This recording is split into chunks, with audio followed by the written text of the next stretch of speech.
தாம்பரம் அருகே கஞ்சா விற்பனையில் ஈடுபட்ட சகோதரர்கள் உட்பட 3 பேரை கைது செய்த போலீசார் கஞ்சா பொட்டலங்கள் மற்றும் பட்டாக்கத்தியை பறிமுதல் செய்து அவர்களை சிறையில் அடைத்தனர்.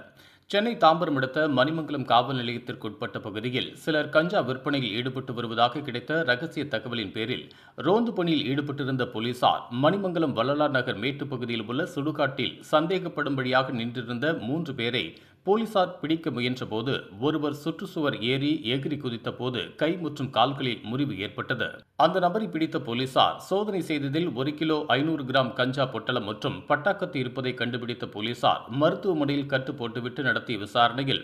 முகமது சதாம் ஹுசேன் என்பதும் சென்னையில் சத்யா நகரிலிருந்து மொத்தமாக கஞ்சா வாங்கி வந்து தனது தம்பி முகமது இம்ரான்கான் மற்றும் நண்பர் பிரவீன்குமார் ஆகியோருடன் இணைந்து கல்லூரி மாணவர்கள் மற்றும் கூலி வேலை செய்து வரும் இளைஞர்களுக்கு கஞ்சா விற்பனை செய்து வந்ததை ஒப்புக்கொண்டதை அடுத்து 3 மீதும் வழக்கு பதிவு செய்து போலீசார் நீதிமன்றத்தில் ஆஜர்படுத்தி அவர்களை சிறையில் அடைத்தனர்.